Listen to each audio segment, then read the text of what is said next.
First Things First is sponsored by Gillette, the best a man can get.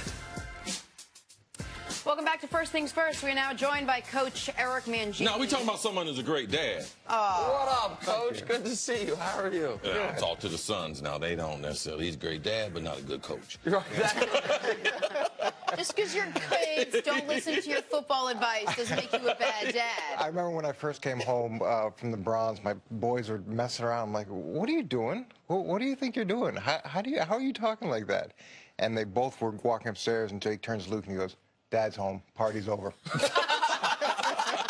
I'm like, you're right, the party's over. We feel I don't know why you're talking like that. You are here, so it is just beginning. All right, let's talk about last night's game, Coach. It was a very brutal Monday night game. Steelers won 23-20, but the bigger story turned out to be the litany of injuries, some of them quite serious.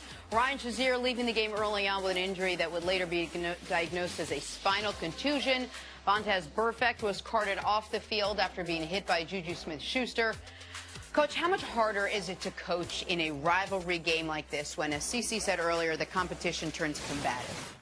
To me, I love rivalry games. When you prepare for a team that you're only seeing once, there's a level of understanding that you have, but everything is condensed. And even though you work in the offseason on it, you still don't understand them the way that you do when you play someone multiple times. And when you play someone multiple times, you understand their fingerprint. The fingerprint of the head coach, the fingerprint of the coordinator, the fingerprint of the quarterback, and the chess match is totally different. In terms of a long season, when you're playing rivalry games, it's hard sometimes to get guys up as you get into week 12, 13, 14. That's not the case when you're playing someone in the division. I remember when I first played New England in New York, I loved those games because I understood that team. I knew that team really well. They knew me well also. And there were times where Tom Brady, we'd give him an audible that he'd heard hundreds of times in practice and give him something totally different. And they'd do the same thing to me. And it's great. It's so much better in my mind than playing teams one-off. So that's, I think, the best part of the rivalries, right? It seems like some of the negative is what we saw last night, and I thought the broadcast crew did a really good job in this regard.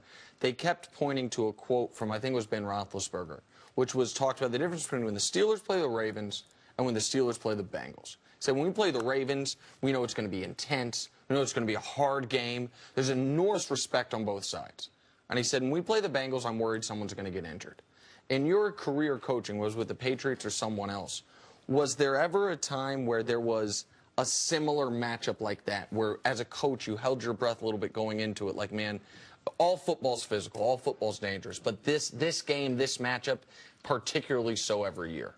Look, playing the Jets, the Jets-Patriots, it was Parcells leaves the Patriots, he goes to the Jets. Belichick leaves the Jets, he goes to the Patriots. You know, I ended up going to the Jets. There was no love lost between those two teams, and there was a different level of intensity. Again, going back to that first year, they ran the ball on us. They beat us up. We were bullied. We got bullied, and talking to the team afterwards, like, this isn't going to happen anymore. This is not going to happen anymore. And guys felt that. Guys got up for the game in a different way. And you're never coaching to be dirty. And players aren't looking to be dirty. It's just a different level of fire. It really has a lot to do with the coaches. I came into the National Football League. I came into the NFC East. You're talking about big rivalries. In Philadelphia, we have rivalry with everyone. Washington, rivalry, Super Bowl champions. Guess who their coach was? Joe Gibbs. Rivalry up the turnpike, the New York Football Giants. Their coach, Bill Parcells. Rivalry, Dallas Cowboys. Guess who their coach was? Tom Landry. And then Jimmy Johnson.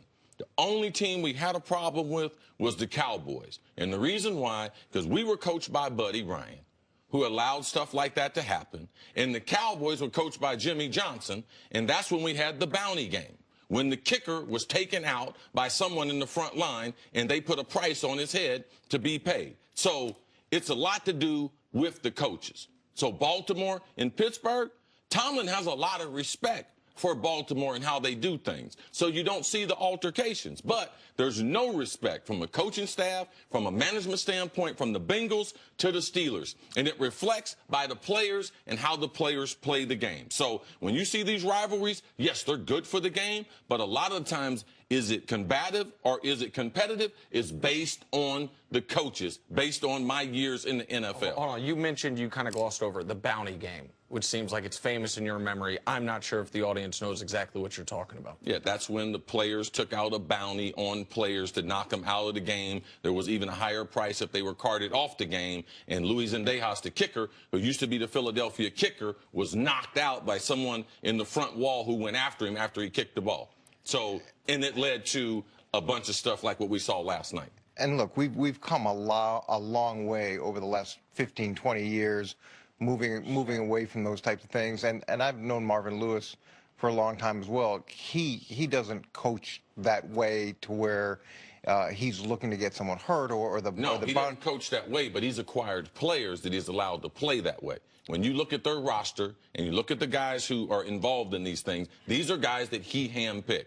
Now, we can blame it on Pac-Man Jones, but he's the one picked him. We can blame it on Vontaze Burfict. No one else drafted him. No one else signed him to a contract extension. So you are responsible for your players. No. Yes, I believe that for Marvin.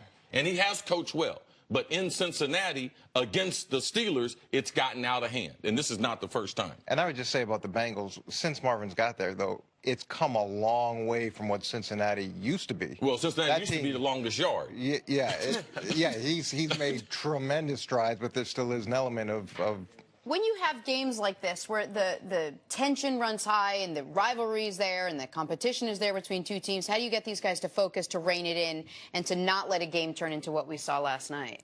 Well, the key thing is can they do that? And you talk about it a lot going into the game.